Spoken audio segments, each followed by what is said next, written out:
Mali, au moins 13 civils tués par des soldats et des hommes blancs, démenti militaire publié le 1er novembre 2022 par Miadjo. Au moins 13 civils ont été tués dimanche dans le centre du Mali par des soldats et des militaires blancs, ont affirmé lundi à l'AFP des élus locaux et un responsable d'une association communautaire, une information démentie par une source militaire malienne. La France, les Occidentaux et les États-Unis accusent la junte malienne de s'être adjoint les services de la société de sécurité russe Wagner aux agissements décriés. Les autorités maliennes démentées parlent de coopération avec l'armée russe au nom d'une relation ancienne d'État à État. Dimanche à Guélédjé, dans le cercle de Tenankou, centre, les militaires maliens sont venus en force avec des militaires blancs. Il y a eu des coups de feu et des arrestations. On a compté au moins 13 morts, a déclaré à l'AFP un élu local sous couvert de l'anonymat. L'information a été confirmée par un autre élu local, également sous couvert de l'anonymat.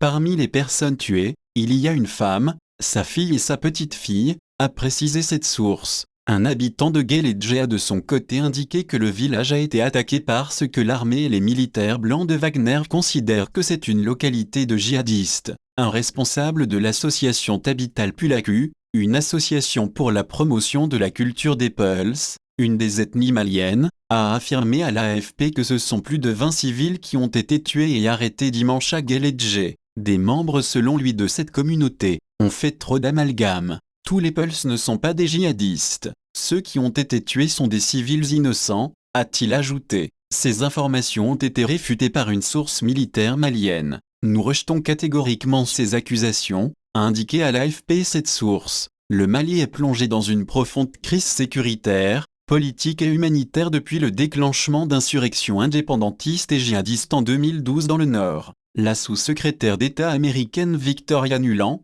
de retour du Sahel, a déclaré le 26 octobre que la sécurité s'était considérablement détériorée au Mali depuis que la junte a fait appel, selon les États-Unis et leurs alliés, aux mercenaires de Wagner en 2021. Les militaires qui ont pris le pouvoir par la force en 2020 au Mali se sont détournés depuis un an de l'allié français et de ses partenaires, et tournés vers la Russie. Le gouvernement affirme avoir inversé la tendance sécuritaire et avoir mis en débandade les groupes djihadistes. L'armée malienne est de longue date accusée d'exactions, y compris par la mission de l'ONU déployée dans le pays. Les autorités assurent au contraire veiller au respect des droits humains et diligenter des enquêtes s'il y a lieu, mais les résultats de celles-ci ne sont presque jamais rendus publics.